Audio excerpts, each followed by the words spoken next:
Hello दोस्तों, हम आपको एक कहानी सुनाने जा रहे हैं। तो हमारे चैनल को अभी तक सब्सक्राइब नहीं किए हैं तो सब्सक्राइब ज़रूर कर लीजिएगा और हमारे वीडियो को लास्ट तक देखिए। हम आपको कहानी एक सुनाने जा रहे हैं जो कि आपको बहुत अच्छा लगेगा। हमारा उम्मीद है कि आप हमारे चैनल को सब्सक्राइब करके ही जाएंगे। तो आप हमारे चैनल में लास्ट तक बने रहिए। हम आपको बताएंगे कि किस तरह कहा जाता है वो कहानी। तो एक राज्य में एक साधु और उसका चेला रहते थे। चेला बोला कि गुरुजी, इस राज्य में बहुत दिन से हैं, इस राज्य में महंगा भोजन है, तो चला जाए घूमने कहीं दूसरे राज्य में, फिर आ जाएंगे। इसी राज्य में अपने जन्मभूमि को छोड़ना अच्छी बात नहीं है।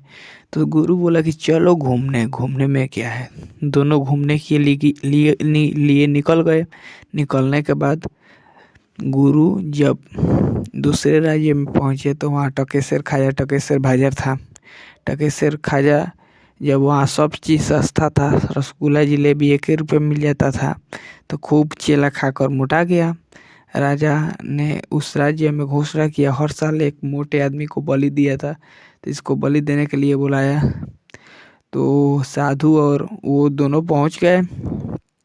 पहुंचने के बाद साधु कहते हैं कि हमारा बलि होगा। चेला कहता है हमारा बलि होगा। साधु कहते हैं हमारा बलि होगा। चेला कहता है हमारा बलि होगा। तो राजा पूछे साधु से कि क्यों तुम्हारा बलि होगा, तो क्यों आप बलि नहीं चढ़ने दे रहे थे। जो पहले जाएगा वो बैकुंठ जाएगा, वहाँ के कुर्सी खाली है।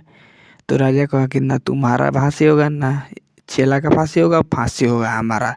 तो इस कहानी का नाम था अंधेर नगरी चौपट राजा। था हमारे चैनल को अभी तक सब्सक्राइब नहीं किए हैं तो सब्सक्राइब कर लीजिए, बेल आइकन घंटी को प्रेस कर दिए।